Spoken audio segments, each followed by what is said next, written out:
నమస్తే వెన్నెలా న్యూస్ టీవీకి స్వాగతం. నేను అనూష. హిందూపురం పట్టణంలోని ఎన్ఎస్పిఆర్ ప్రభుత్వ మహిళా డిగ్రీ కళాశాల ఎన్ఎస్ఎస్ విభాగం ఆధ్వర్యంలో స్వచ్ఛ హీ సేవలో భాగంగా జాతిపిత మహాత్మా గాంధీ, మాజీ ప్రధాని లాల్ బహదూర్ శాస్త్రి జయంతి ఉత్సవాలను ఘనంగా నిర్వహించారు. కళాశాల ప్రణాళిక అభివృద్ధి కమిటీ సభ్యులు Eshwar Reddy, NCC officer doctor Saraswati ముఖ్య వక్తలుగా హాజరై ప్రసంగించారు. దేశ నాయకుల చిత్రపటాలకు వారు పూలమాలలు వేసిన అనంతరం వారు మాట్లాడుతూ శాంతియుత జీవనానికి గాంధీ మార్గమే అనుసరణీయమన్నారు.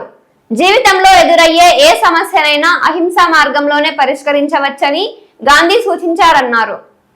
విద్యార్థులు సత్య మార్గాన్ని అనుసరిస్తూ ఉన్నత స్థాయిలో స్థిరపడి సమాజ అభివృద్ధికి పాటుపడాలన్నారు.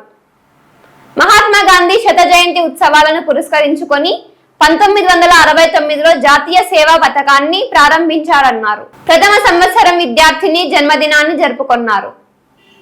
దేశ నాయకుల జయంతి ఉత్సవ సందర్భంగా ఏర్పాటు చేసిన కేక్ ని కట్ చేసి విద్యార్థులకు పంచిపెట్టారు.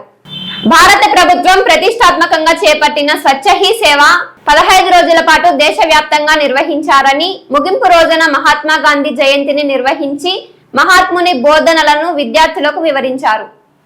నేడు జరుగుతున్న అనేక హింసాత్మక ఘటనలకు గాంధీ మార్గమే సరైన పరిష్కారం చూపిస్తుందన్నారు. స్వచ్ఛ భారత్ ముగింపు సందర్భంగా విద్యార్థులు ఎన్ఎస్ఎస్ వాలంటీర్లచే ప్రతిజ్ఞ చేయించారు. ఈ కార్యక్రమంలో ఎన్ఎస్ఎస్ ఆఫీసర్ రంగనాయకులు, కళాశాల అధ్యాపక బృందం, సీనియర్ అసిస్టెంట్ బి నరసింహం, విద్యార్థినులు పాల్గొన్నారు.